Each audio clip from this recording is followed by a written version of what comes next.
Hello guys, I'll be discussing with you the pressure in terms of microscopic parameters. So, pressure in terms of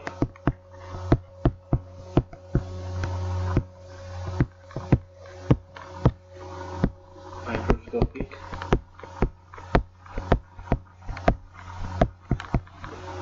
parameters.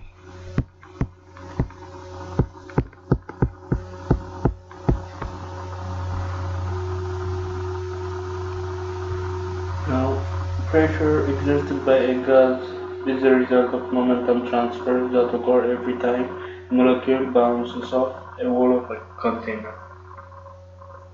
But before that, I have to talk to you about the kinetic theory of gases. Kinetic theory of gases. In this theory, there are basic assumptions we have to assume. The first one is the motion of the particles is random. The first one is the motion of the particles is random.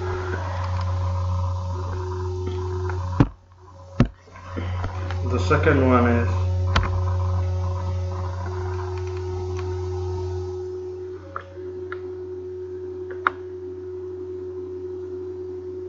the collision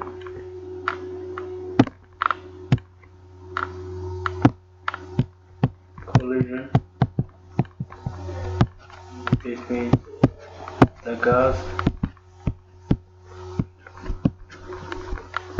molecules and the wall are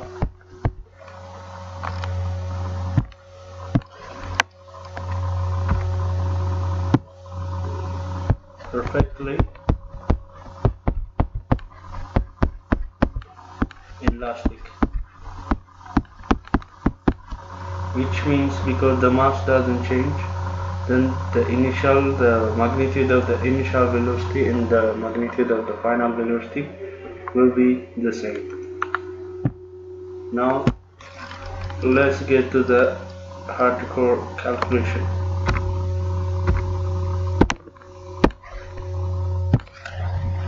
Let me clear the screen first things first. Okay, now from this assumption we have now from the basic physics concept, forces momentum is defined by, or impulse is defined by, changing mv, and the force is defined by changing momentum or impulse divided by time, and the pressure is defined by the force per area. So we are asked to find the pressure in terms of these quantities. Now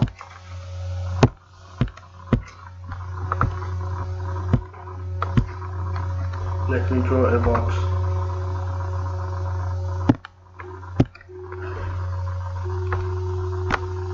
And in this box, let me put a particle.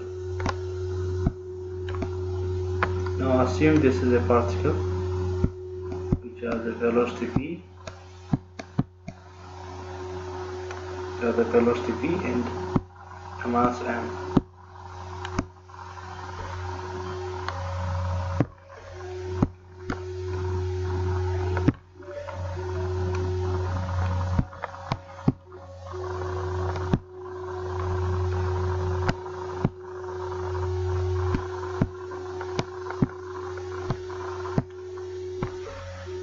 It's a velocity v in the mass m. Now we have to calculate first the impulse. So to calculate the impulse,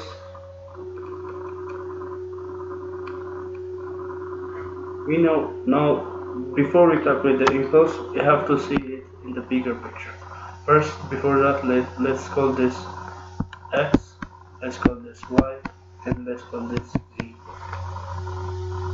Now I'm going to show you the side view of the wall of the container where a particle hits and bounces back. Now in this direction we have a velocity v. I'm just showing you the magnified version of this box on the wall. That the velocity v and returns with another velocity v. This is the initial and this is the final. Now because we have said that the collision is perfectly elastic, because the mass of this particle doesn't change, it means the only thing that changes is the direction of the velocity, but the magnitude is the same. So we have the velocity final is the negative of velocity initial. Negative showing the direction of the velocity has changed. Okay, now enough saying about this. Let's get back to the impulse. The impulse is given by changing m v. Because m is constant, the only thing that changes is the v, which is the velocity. Now we have found out the change in velocity is v final minus v initial. So from this we have v final minus the v initial is a negative of the v final from this equation. Negative of v final. So now the change in v will be given us 2 times the v final. Now we have the mass is constant, so if we multiply everything by m and multiply this by m, we get change in p or the impulse. So the impulse is given us twice of, because the magnitude of the velocity is the same, I'm going to call it just v, but in the x direction. We are talking only in one dimensional motion. Okay, so I'm going to call this x, this x, and the momentum in the x direction, and x, and this also becomes x. Okay, so twice of the v final times x times m. Now let me replace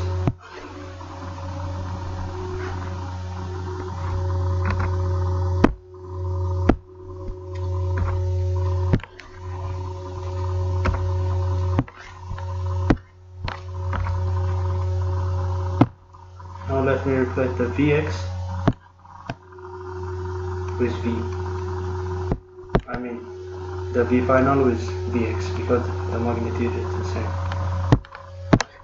So now we have found that the change in impulse, I mean the change in momentum or the impulse, is given us twice of the impulse in the x direction is given us by this formula from the previous results. But now we don't know the time, so how do we calculate the time? Let's assume that this is the other side of the wall, and let's assume that this is x, because to hit this wall the particle has to go in this direction and then come back again. So the particle has to go in this direction and then come back again to touch this wall. So the time required for this particle to touch or to collide with this wall is given up. The particle has to travel the twice of the length of the width in the x direction or the x. So the time will be given as 2x divided by the velocity in the x direction, because the particle has to go to this direction and then bounce back on the other side and then return to its original place. So to do that, it has to travel twice the distance. So that's why we put 2 times x, which is twice the distance of x, divided by the vx. You know from elementary physics that time is given by the distance divided by the speed or the velocity for the matter. But no, so using this we substituted s with 2x, which is the length of the box, and v with vx. I'm going to delete this one.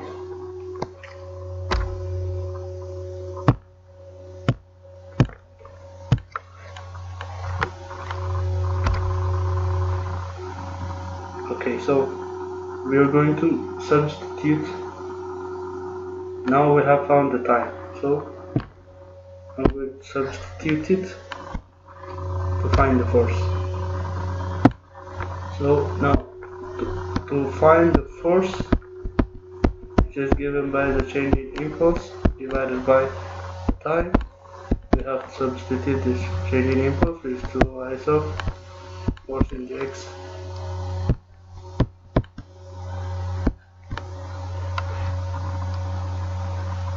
twice of m times vx. Now the time from the previous formula, we have found that it is twice of x divided by the vx. Now 2 cancels out by 2 and the vx multiplies, is inverted and multiplies the top part. So we have the force is given as m vx squared divided by x.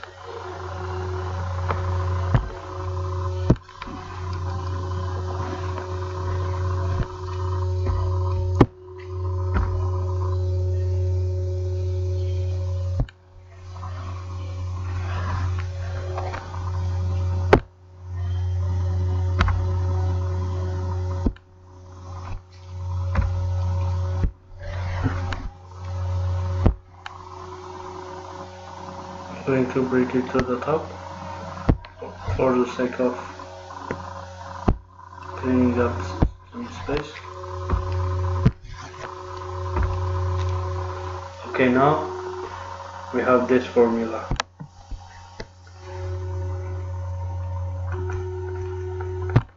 To find the pressure, we just have to divide it just by its area. Now in this dimension we have that this is actually the YZ plane.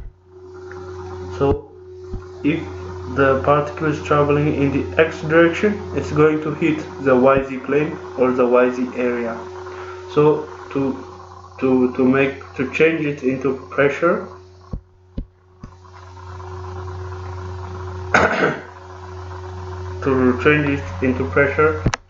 we have to divide the force per the area it is perpendicular to, or it bounces to perpendicularly to the surface. So the only perpendicular surface or plane in this matter is that the YZ plane is only perpendicular.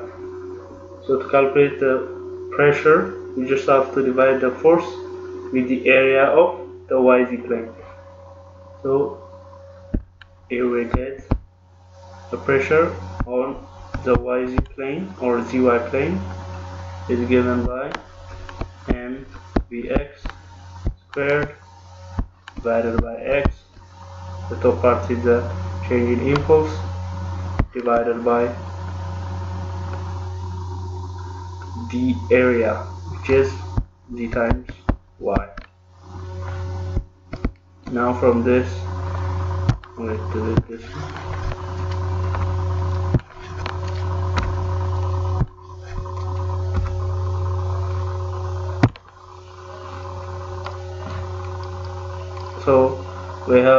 from this,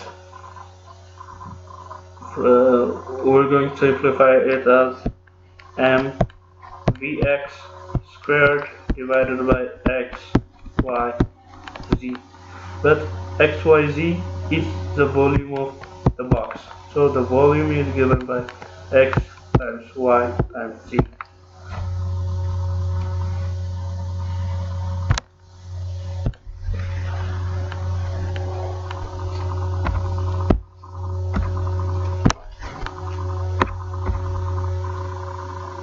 Okay, so the volume is given by this.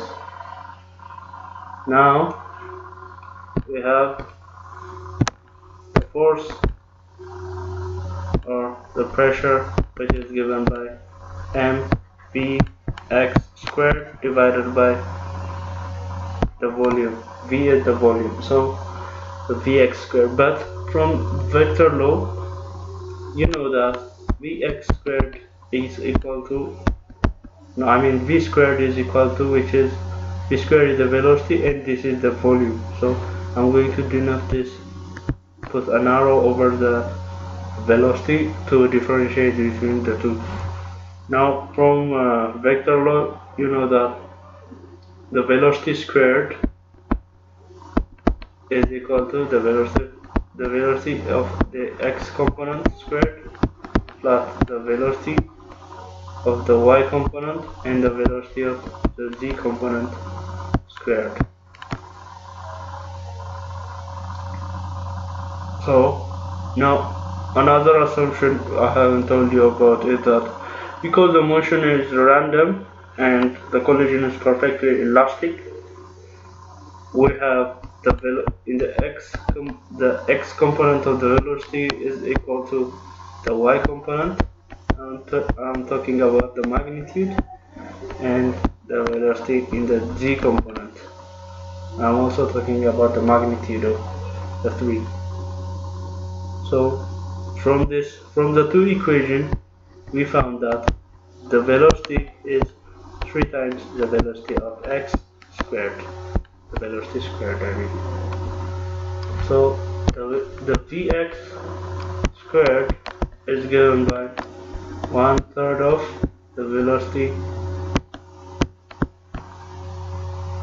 the total velocity of the particle, or just the velocity.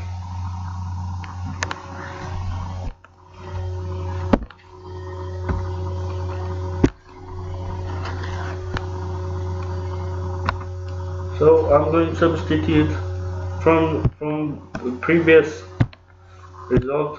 We have found that the velocity in the x direction squared is 1/3 of the velocity, not x, but the total velocity squared. The 1/3 of the velocity squared. So I'm going to substitute the Vx with this. So we found that the pressure is given by m, which is the mass of the single particle, divided by, multiplied by 1/3 of the velocity squared, divided by v, which is the volume. Now m, this is rewritten as 1/3 of mv squared over v. 1/3 of mv squared over 3v, which is actually 3.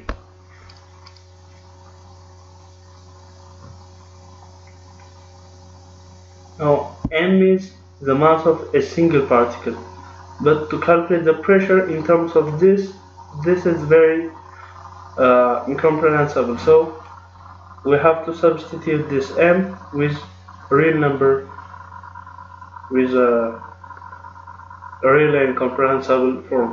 So to do that, to find the pressure, this is actually not incomprehensible, but when we find the pressure in terms of this formula, we only found the pressure in terms of only a single particle that imparts a momentum to a wall.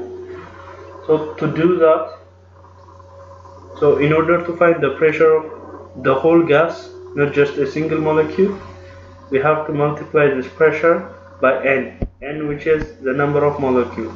So n times 1/3 of mv squared divided by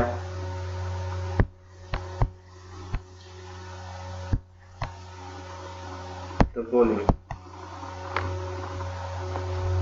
I'm going to delete the top part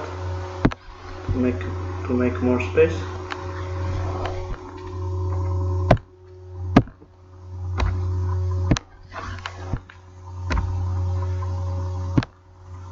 Okay, and I'm going to bring this one at the top. So I'll put it here.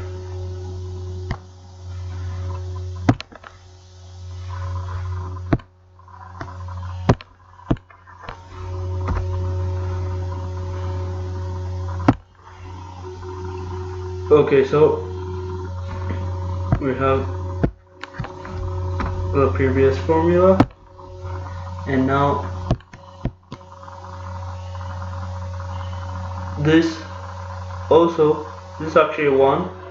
We're not going to need this one because any number multiplied by 1 is the number itself. So now, but this n can be rewritten as, which is n is the number of molecules, so this can be rewritten as the number of moles times the Avogadro constant. So substituting this in this will give us an equation like this: Na m v squared divided by 3v. But you know that the mass of a single particle or a single molecule multiplied by the Avogadro's constant is the molar mass. So the molar mass is given by the Avogadro constant multiplied by the mass of the molecule. So I'm going to substitute this with the molar mass. So the pressure is given by N, which is the number of mole, times the molar mass times the velocity squared divided by 3v. This is actually the volume. So I'm going to delete this to make more space because we don't need this picture anymore. We have already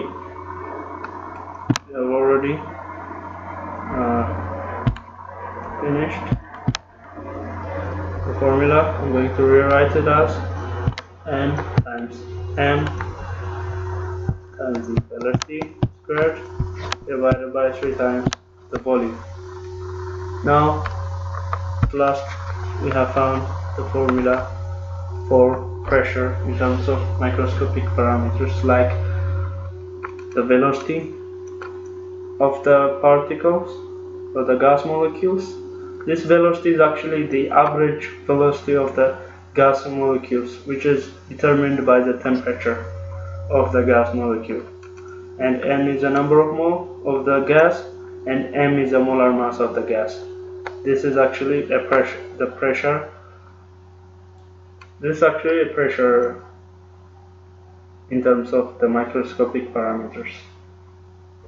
From this formula we can derive many formulas like the kinetic energy of each molecule, the velocity of each molecule, and the mean square speed of the molecules. Many formula can be driven from this, and also they came from this formula. These are the variety of application in almost any field related to physics or chemistry. Okay, thank you for watching. Subscribe for more.